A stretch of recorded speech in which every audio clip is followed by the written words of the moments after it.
Last part में हमने देखा था कि मैक्स मास्टर हॉन्ग और मास्टर ली शैंग से मिला था, जहां मास्टर हॉन्ग ने मैक्स को बताया था कि क्यों सब लोग अर्थ के पीछे पड़े हैं। जिसके बाद मैक्स मास्टर जियो जियान से मिला था, जिन्होंने अर्थ को खरीदने के 2 ऑफर मैक्स को दिए थे, जिनमें से मैक्स ने सेकंड ऑप्शन को मानकर अर्थ के सी एरिया को वर्चुअल यूनिवर्स कंपनी के नाम कर दिया था।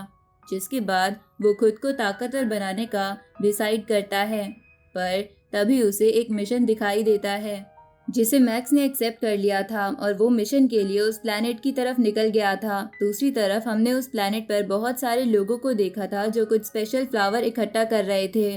तभी वहाँ फ्लेम फीनिक्स टीम आ गई थी, जिन्होंने उस प्लैनेट पर रहने वाले लोगों की चीफ को पकड़कर उससे कहा था कि पिछली बार उन्होंने 30% कम फ्लावर भेजे थे, इसलिए अब वो उनकी 30% पॉपुलेशन ले जा रहा है। अब आगे तो इस पार्ट की शुरुआत में हम देखते हैं कि वो विलेज चीफ उनके सामने सर झुका के बैठा हुआ था। दूसरी तरफ फ्लेम फीनिक्स टीम उस प्लैनेट पर रहने वाले लोगों के 30% हिस्से को ले जाने लगते हैं, जिसकी वजह से एक बाप को अपनी बेटी से अलग होना पड़ता है और वो अपनी बेटी को रोते हुए छोड़कर फ्लेम फीनिक्स टीम के डर के कारण उनके पास जाने लगता है। उसी वक्त फ्लेम फीनिक्स टीम के कैप्टन को एक प्रेजेंस महसूस होती है और वो तुरंत ही एक हट में चला जाता है, जिसके बाद वो उसमें से एक बंदे को पकड़ लाता है और उस पे पैर रखते हुए कहता है कि तो तुम लोगों ने एक प्लैनेट लेवल के कल्टीवेटर को इतने दिनों तक छुपा रखा था, इसे हम आज यहाँ से ले जाएंगे। तभी उन लोगों का चीफ उस कैप्टन से रिक्वेस्ट करने के लिए आगे आने लगता है, पर वो कैप्टन उस चीफ का गला काट देता है और बोलता है कि लॉर्ड केलाची ने हमें बोला था कि कुछ भी प्रॉब्लम क्रिएट हो तो हम विलेज के चीफ को मार दे। ये सुन के वो सभी लोग बहुत ज्यादा डर जाते हैं और वो प्लैनेट लेवल का कल्टीवेटर गुस्से में उठने की कोशिश करता है, पर वो कैप्टन उसे अपने पैरों से दबा के बोलता है कि क्या तुम लोगों को लगता है कि इस प्लैनेट लेवल के कल्टीवेटर को छुपाकर तुम लोग बच जाओगे। लास्ट टाइम यहाँ पर एक प्लैनेट लेवल का कल्टीवेटर 800 साल पहले आया था, जिसे ट्रेन करके गुलाम बना लिया गया था और इसके साथ भी ऐसा ही होगा। अब ये बोलने के बाद वो कैप्टन और उसके साथी हंसने लगते हैं। उसी वक्त उस कैप्टन को कुछ महसूस होता है और वो तुरंत ही अपने घुटनों पर झुक जाता है। तभी हम देखते हैं कि वहाँ मैक्स और डायलन आ गए थे, तो वो कैप्टन अपनी टीम के साथ झुककर मैक्स को कहता है कि हम फ्लेम फीनिक्स टीम के मेंबर हैं और हम जानना चाहते हैं कि आप इस प्लैनेट पर क्यों आए हैं, क्योंकि हमें ये बात अपने बॉस को बतानी होगी। ये सुन के मैक्स उन सबकी मेमोरीज को स्कैन करता है, जिसमें वो देखता है कि उन्होंने आज तक बेरहमी से कई मासूम लोगों को मारा है। तो ये सब देखकर मैक्स बोलता है कि मैं तुम सब लोगों को डेथ सेंटेंस से पनिश करता हूँ। अब ये बोल के मैक्स अपने गॉडली आर्मामेंट को नीडल्स में बदल लेता है, जिसे देखकर वो सब लोग भागने की कोशिश करते हैं, लेकिन मैक्स उन्हें बैरियर में कैद करके जान से मार देता है। ये सब देखकर उस प्लैनेट के लोग मैक्स से बोलते हैं कि आप हमारे भगवान हैं। इस पे मैक्स कहता है कि इस यूनिवर्स में जो स्ट्रांग होता है उसे ही भगवान मान लिया जाता है, असली गॉड तो अब एग्जिस्ट ही नहीं करते। तभी डायलन मैक्स से कहता है कि फ्लेम फीनिक्स टीम ने इस प्लैनेट को खरीद लिया था, जिसकी वजह से यहाँ के लोग भी उनके गुलाम बन गए और जनरेशन तक उनके गुलाम ही रहे। ये सुन के मैक्स बोलता है कि इस यूनिवर्स में कमजोर इंसान अपना भविष्य नहीं चुन सकता। तभी वो डोमेन लेवल का कल्टीवेटर मैक्स से कहता है कि मैं आपका सर्वेंट बनने के लिए तैयार हूँ, प्लीज आप मेरे मास्टर बन जाइए। अब मैक्स अपने मन में बोलता है कि ये लड़का इस क्लैन का जीनियस है, पर अभी भी ये बहुत ज्यादा वीक है और मैं भी एक बार ऐसा ही हुआ करता था, पर गोल्डन हॉर्न बहमूद और बबाता के मिलने के बाद मेरी किस्मत बदल गई और मैं यूनिवर्स में इतना फेमस हो गया और इस लड़के को भी ग्रो करने के लिए एक अपॉर्चुनिटी ही चाहिए। तभी डायलन मैक्स से टेलीपैथी के थ्रू बोलता है कि हमारे यहाँ से जाने के बाद वर्चुअल यूनिवर्स कंपनी यहाँ सब कुछ संभाल लेगी, जिसके बाद यहाँ के स्लेव नॉर्मल लाइफ जी पाएंगे।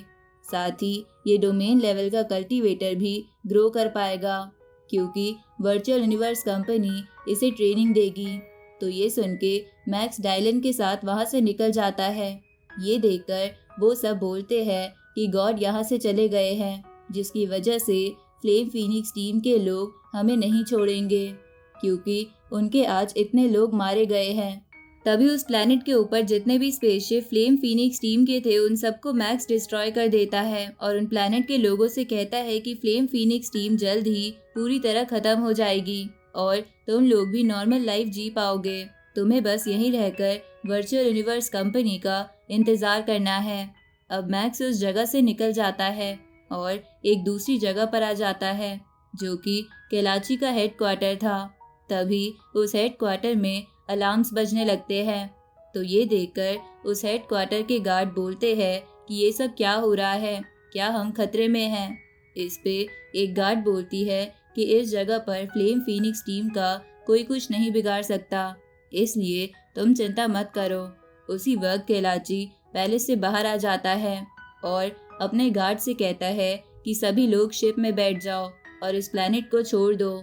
तो वो लोग ऐसा ही करने लगते हैं, लेकिन मैक्स उन सभी शिप को एक एक कर उड़ा देता है।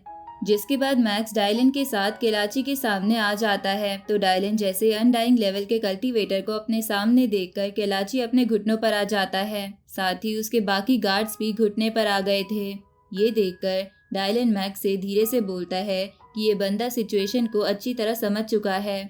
उसी वक्त केलाची मैक्स से कहता है कि मेरा नाम केलाची है और मैं फ्लेम फीनिक्स टीम का काउंसिल मेंबर हूँ और मेरे फ्लेम फीनिक्स टीम की कंपनी में 5% शेयर है। साथ ही हम जियानवू कॉस्मिक एम्पायर के साथ ट्रेड भी करते हैं। ये सुन के मैक्स बोलता है कि सीधा सीधा बोलो, तुम स्लेव्स को सप्लाई करते हो। इस पे केलाची बोलता है कि हाँ, मैं स्लेव सप्लाई करता हूँ और अगर आपको भी किसी चीज़ में इंटरेस्ट है तो मैं वो आपको लाकर दे सकता हूँ, पर प्लीज़ आप मेरी जान बख्श दो, जिसके बदले मैं अपने सारे एसेट भी देने को तैयार हूँ। ये सुन के मैक्स वहाँ बैठे सभी गार्ड्स के कल्टीवेशन लेवल और मेमोरीज चेक करने लगता है। जिसके बाद वो उन सभी गार्ड्स में से 5 गार्ड्स को अलग करके बोलता है कि तुम लोग निर्दोष हो, तुम लोगों ने आज तक किसी को नहीं मारा, पर बाकी सब अपराधी है और उन्हें मौत की सज़ा मिलेगी। ये सुन के वो लोग भागने की कोशिश करते हैं, पर मैक्स उन सबके आसपास बैरियर बना देता है। जिसके बाद वो अपने नए बड़े बड़े नेल्स की मदद से एक एक कर उन्हें जान से मारने लगता है। ये देखकर केलाची बोलता है कि ये तो बिल्कुल सन की है जो बेरहमी से लोगों को मार रहा है। तभी केलाची देखता है कि उसके चारों ओर बस उसके गार्ड्स के हाथ पैरों की बारिश हो रही है। तभी मैक्स उसके सामने आ जाता है। तो केलाची उससे कहता है कि मैं मरना नहीं चाहता, पर मैक्स उसके भी कई सारे टुकड़े करके उसे मार देता है। तभी डायलन मैक्स के पास आकर उससे कहता है कि आज तो तुम खून के प्यासे लग रहे थे। ये सुन के मैक्स अपने मन में सोचता है कि ये सब गोल्डन हॉर्न बहमूद की वजह से हुआ है, क्योंकि उसे खून बहुत अच्छा लगता है, लेकिन मैंने उन्हीं लोगों को मारा है जो लोग अपराधी थे। अब मैक्स एक बार में आ जाता है और वहाँ के रिसेप्शनिस्ट को एक हुन युआन कॉइन दिखा के फ्लेम फीनिक्स टीम के बाकी काउंसिल मेंबर्स की जानकारी लेने लगता है। तो वो रिसेप्शनिस्ट एक एक कर उन सब की जानकारी दे रहा था। तो मैक्स भी इंफॉर्मेशन मिलने के बाद उन लोगों के पास जाकर एक एक करके उन्हें मार रहा था।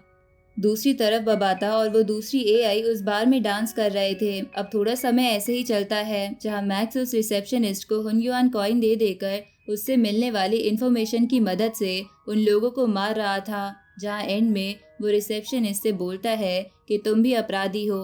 इसके बाद मैक्स उस बार को भी डिस्ट्रॉय कर देता है, क्योंकि उसमें भी सब क्रिमिनल्स थे।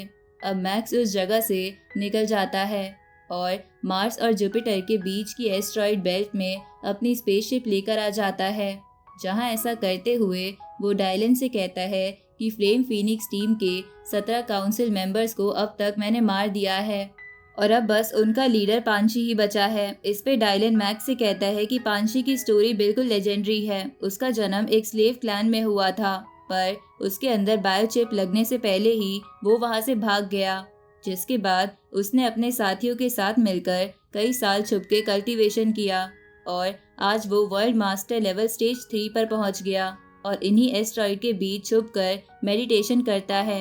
ये सुन के मैक्स बोलता है कि पांशी की स्टोरी तो अच्छी है और उसने भी कई लोगों को मारा है।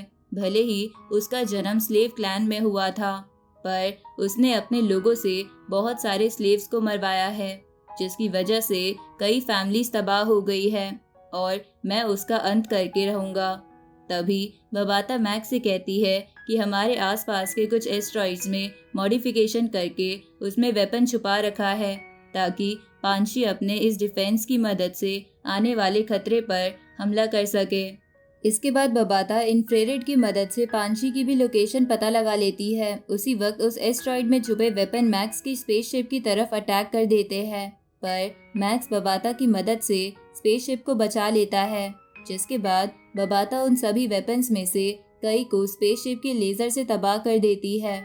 उसी वक्त पांशी छोटी स्पेसशिप में बैठकर वहां से भागने लगता है, पर बबाता अपनी स्पेसशिप को पांशी के पीछे लगा देती है।